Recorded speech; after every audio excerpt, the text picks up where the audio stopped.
शांति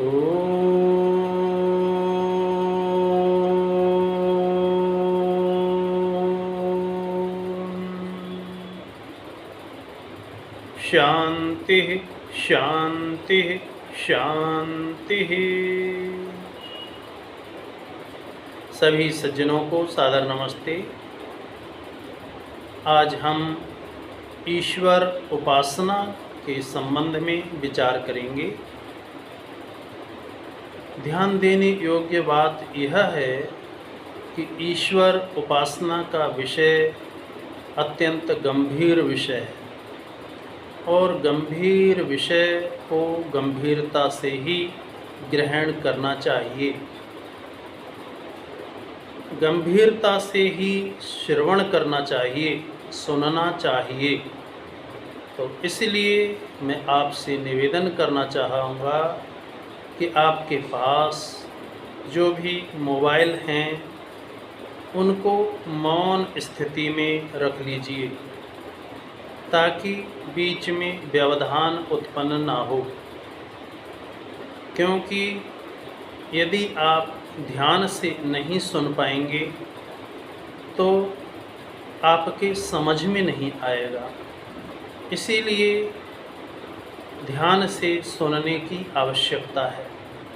कुछ महत्वपूर्ण बिंदु हैं जिनका यदि आप परिपालन करेंगे तो ईश्वर की उपासना में, भक्ति में आपको सफलता मिल जाएगी। यदि आप उन बिंदुओं का उल्लंघन करते रहेंगे तो चाहे पूरा जीवन व्यतीत हो जाए, कितने ही जन्म बीत जाएं, संध्या करते करते, परंतु सफलता नहीं मिल पाएगी। इसीलिए मैं कुछ बिंदुओं को आपके सम्मुख स्पष्ट करना चाहता हूँ, तो ध्यान से सुनेंगे। सबसे पहली बात है, ईश्वर को हम सबसे अधिक महत्व दें। हम क्या करते हैं, ईश्वर को गौण मानते हैं और अपने सभी लौकिक कार्यों को महत्वपूर्ण समझते हैं। हम जब कहीं जाते हैं, पार्टी में जाते हैं, तो विशेष तैयारी करके जाते हैं, क्योंकि हम उस पार्टी को विशेष महत्वपूर्ण समझते हैं। हम यदि ऑफिस में जाते हैं, कार्यालय में जाते हैं, तो भी विशेष रूप से तैयारी के साथ जाते हैं, अपने वस्त्रों का ध्यान रखते हैं, स्वच्छता का ध्यान रखते हैं।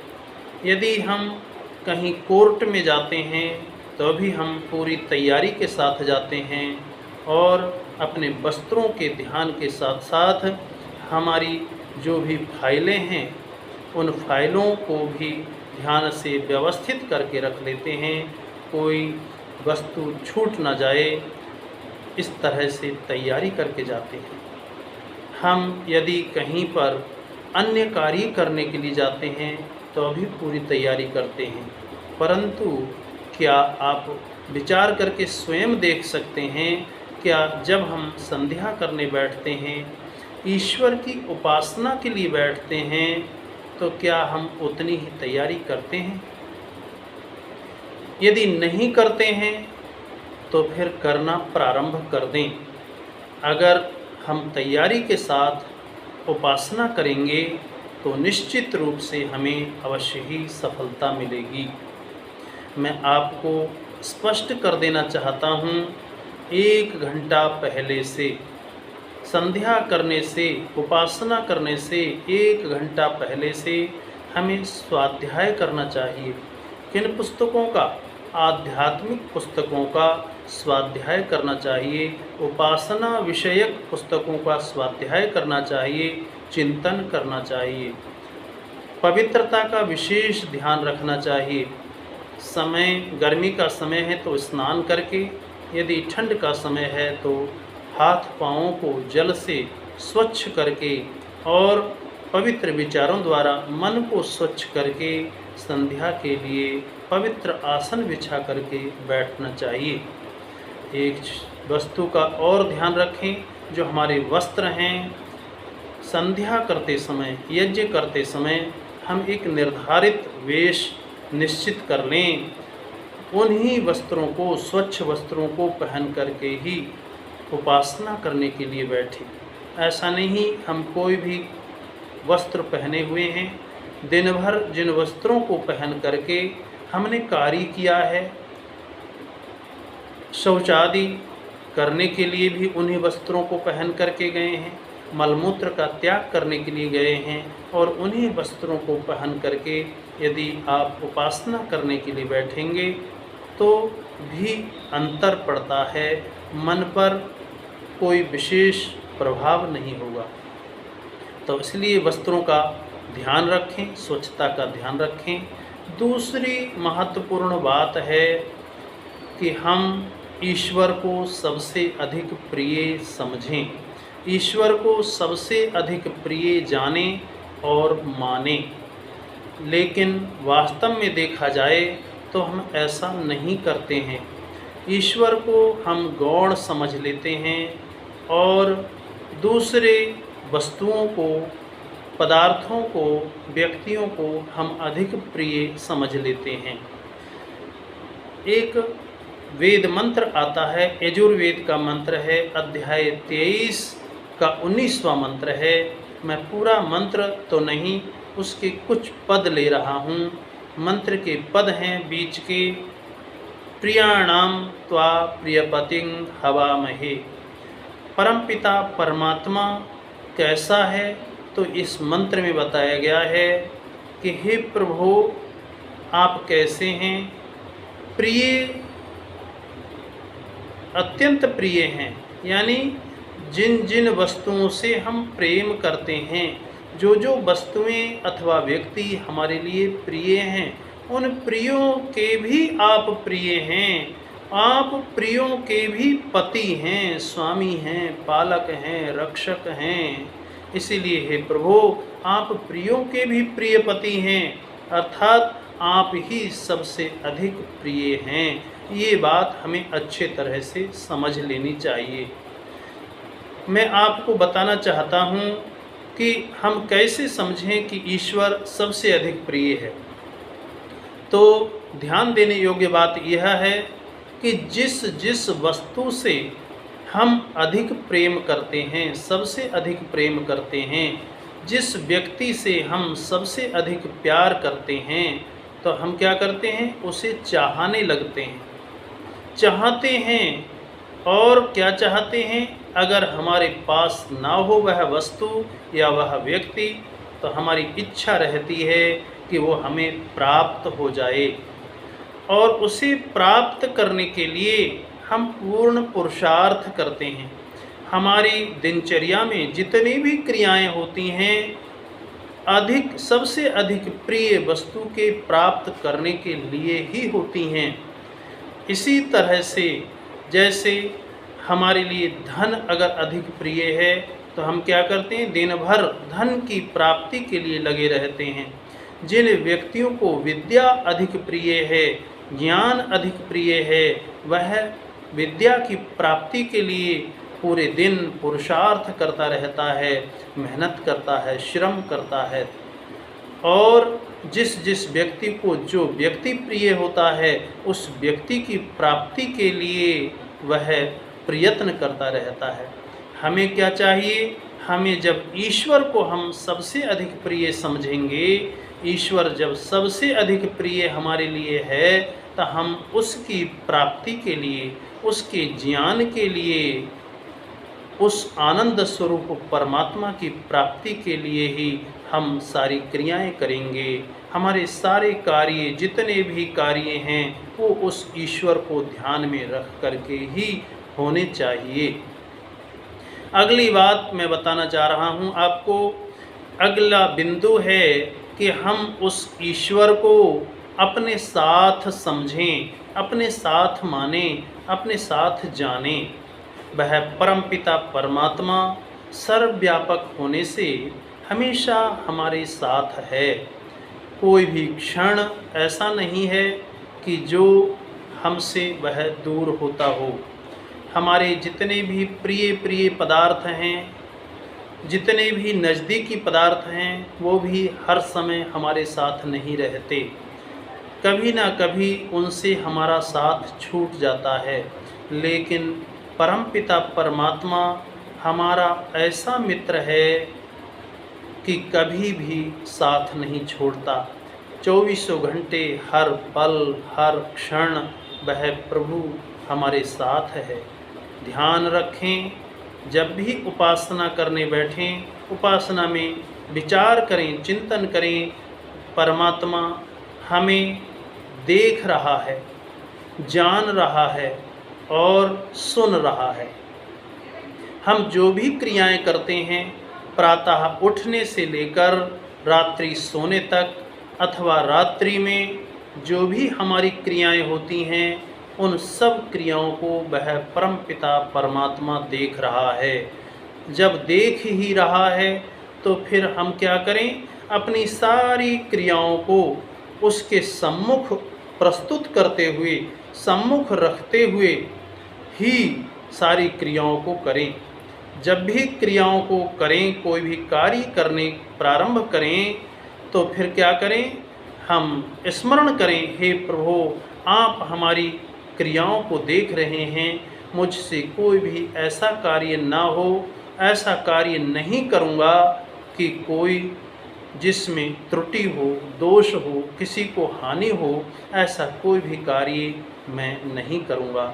सबके हित के कार्य करूँगा, सबके कल्याण के कार्य ही करूँगा और मैं ये कार्य करने जा रहा हूँ। प्रभु, मुझे इस कार्य में सफलता प्राप्त होगी। अगला बिंदु है कि हम उस प्रभु को समझें कि वह हमें जान रहा है। अभी क्या बात बताई? वह प्रभु हमें देख रहा है, परंतु अगली बात है वह प्रभु हमें जान रहा है। जब हम उपासना करने बैठें तो विचार करें कि 24 घंटे हर पल वह अंतर्यामी रूप से, सर्वज्ञ रूप से हमें जान रहा है। हम मन में जो कुछ सोचते हैं, विचार करते हैं, चिंतन करते हैं, किसी की हानि की सोच रहे हैं, किसी को नुकसान पहुंचाने का विचार कर रहे हैं, किसी का अहित करने का सोच रहे हैं, तो परमपिता परमात्मा जान रहा है। हम किसी के कल्याण के विचार हमारे मन में आ रहे हैं, किसी का हित करने का विचार आ रहे हैं, हमें धर्म कार्य करने के विचार आ रहे हैं, उनको भी वह परमपिता परमात्मा जान रहा है। जैसे व्यक्ति अपने गुरु, आचार्य, माता पिता आदि के सम्मुख बैठा हुआ किसी भी प्रकार की कुचेष्टा नहीं करता है, कोई गलती नहीं करना चाहता है, इसी तरह से हम भी अपने मन में कोई भी कुविचार न आने दें और हमेशा यही समझें कि हे प्रभु, आप अंतर्यामी रूप से हमारे मन की सब बातों को जान रहे हैं, मेरे मन में कोई भी बुरे विचार नहीं आएंगे।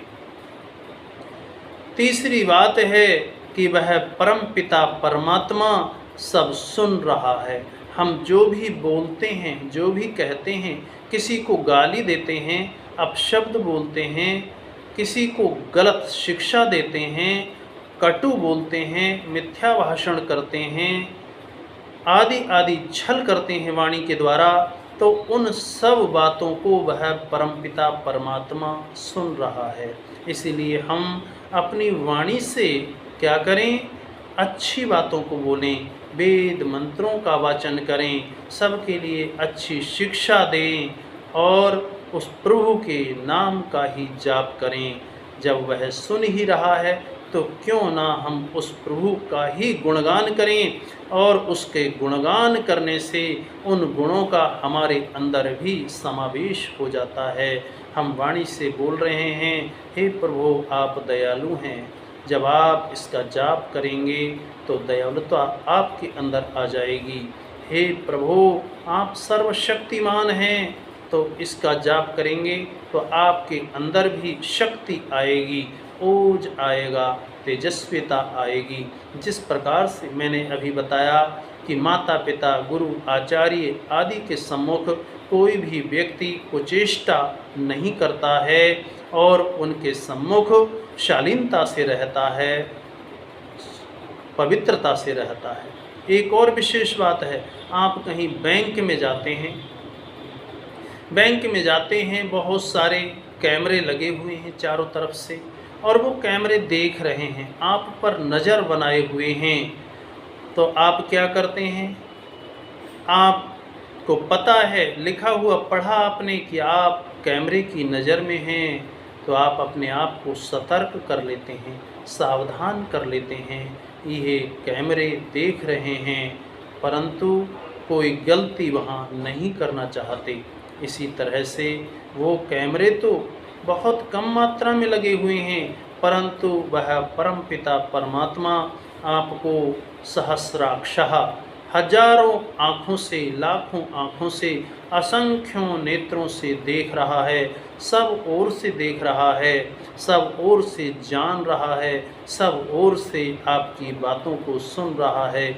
इसलिए कोई कुविचार मन में न आने दें, कोई अपशब्द अपनी वाणी से ना बोलें, और कोई भी कार्य, अनैतिक कार्य छिप करके करने की कुचेष्टा ना करें, क्योंकि उसकी दृष्टि से आप कभी भी छिप करके कोई कार्य नहीं कर सकते। इसीलिए क्या करें? अपने समस्त कार्यों को उस प्रभु के प्रति समर्पित कर दें। महर्षि दयानंद सरस्वती ने ईश्वर स्तुति, प्रार्थना, उपासना के मंत्रों में बड़ी सुंदर बात बताई है। तीसरे मंत्र में कहा, उस परमपिता परमात्मा को जानो, वह कैसा है? वह आत्म बल का देने वाला है, समाज के बल का देने वाला है, और शरीर के बल का देने वाला है। वह बलदाता है। हम उसकी उपासना कैसे करें? तो कहा, हविष्या का अर्थ किया है आत्मा और अंतःकरण से। अंतःकरण से, आत्मा से उस प्रभु की भक्ति करें। उससे पहले हविष्या का अर्थ किया योगाभ्यास, ग्रहण करने योग्य योगाभ्यास के द्वारा हम उस प्रभु की भक्ति करें। तीसरी जगह कहा, चौथी जगह बताया है, सब सामर्थ्य से, हम सब सामर्थ्य से प्रभु की उपासना नहीं करते, हम पूर्ण ज्ञान से उसकी उपासना नहीं करते, पूर्ण बल से उसकी उपासना नहीं करते, अपने सभी इंद्रियों के माध्यम से उसकी उपासना नहीं करते, मन से उसकी उपासना नहीं करते हैं, अंतःकरण से यानी आत्मा से भी हम उसकी उपासना नहीं करते हैं। हमारे जितने भी साधन हैं, हमें जो कुछ भी प्राप्त हुआ है, अगला बिंदु है कि हम उस ईश्वर का ही समझें। हमारे पास जो धन है, वैभव है, ऐश्वर्य है, शरीर है, मन है, इंद्रियां हैं, शक्ति है, कार है, मोटर है, घर है, जमीन जायदाद है, सब कुछ जो प्राकृतिक साधन हैं, वो सब कुछ उस प्रभु की कृपा से ही हमें प्राप्त हुए हैं। जो बल है वो भी उस प्रभु की कृपा से हमें मिला है। जो धन वैभव है, उन सब का भी जो ऐश्वर्य है, हमारा जो शरीर है, इन सब साधनों का निर्माता, रक्षक, स्वामी, पालक वह केवल परमात्मा ही है। उसी को हमें इन सब साधनों का स्वामी, रक्षक, पालक, निर्माता समझना चाहिए, जानना चाहिए। हमारा अपना कुछ भी नहीं है, जो कुछ है उस प्रभु का ही है। इसीलिए उस प्रभु की इस संपत्ति को, इन सब पदार्थों को उसी के प्रति अर्पित करते हुए उसी की आज्ञा पालन करने में हमें लगा देना चाहिए। जो भी हमारी क्रिया हो, कार्य हो, वो सब उसी की आज्ञा से हम करें। इस प्रकार से ध्यान पूर्वक हम ईश्वर की उपासना करेंगे, चिंतन पूर्वक ईश्वर की उपासना करेंगे, तो हमें नित्य प्रति ऐसा करने से अवश्य ही शीघ्र ही विशेष सफलता मिलेगी। ऐसा चिंतन करने पर एकाग्रता होती है, मन में शांति आती है, चित्त एकाग्र हो जाता है, क्षोभ नहीं रहता, बेचैनी नहीं रहती है। मन के शांत होने पर शारीरिक रोग भी मिटने लगते हैं और रोग, शोक, भय, चिंताएं, हिंसा, क्रोध, मद, मत्सर, लोभ आदि सब दूर हो जाते हैं। दया, करुणा, विद्या, ज्ञान, ऐश्वर्य, सुख, शांति, ये सद्गुण हमारे अंदर आ जाते हैं जो हमारे जीवन को उत्तम बना देते हैं, हमें देवत्व प्रदान करते हैं। इन्हीं शब्दों के साथ वाणी को विराम। इति ओम शांति।